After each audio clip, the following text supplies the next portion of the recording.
What is God? Every civilization has asked this question, and every answer, no matter how certain, might be both wrong and right. Some people look up to find God, others look within. But what they're really looking for is meaning. Is God real? Or is belief our oldest attempt to make sense of the unknown? We've always searched for patterns, stories, and control. When thunder rolled, we called it divine anger. When stars moved, we saw destiny. Today, we call it physics. Tomorrow, we might call it code. But deep down, the question hasn't changed. Why are we here? When people say God, they don't all mean the same thing. To some, God is a person, a father, a friend, a king above the clouds. To others, God is a force, the harmony behind the laws of nature. Einstein said he believed in the God who reveals himself in the order of the universe, not the one who meddles in our fates. Some see God as a mirror, reflecting our hopes and fears. Jung wrote that we project the best and worst of ourselves onto the heavens. And for many, God is a metaphor, the word we use when words fail. Maybe God is just humanity's way of saying there's more to this than we understand. But do we need God? Maybe not to survive, but perhaps to stay whole.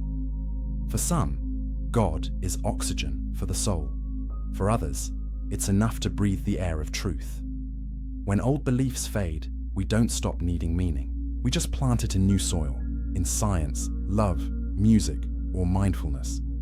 Maybe we don't need God to feel connected. Maybe connection is the divine. When belief fades, something interesting happens. We grow up. We find morality without commandments. We find meaning without heaven. We find wonder without miracles. You stop being a believer and start being a builder. And when you build your own meaning, no one can ever take it away. But what if God is real? Then you're already living inside whatever God is.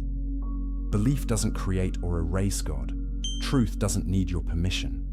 If God is love, then every act of kindness is a prayer. If God is justice, then every honest deed is worship. And if God is beyond us, then awe itself is faith. So maybe the question isn't whether God is real, but whether your life is. Through time, 5 paths emerged. Religious, purpose by design, philosophical, God as first cause. Mystical, you are part of God. Existential, you live in uncertainty. Scientific, God as natural law. Different paths, same mountain. Each tries to say the same thing in a different language. Find your meaning.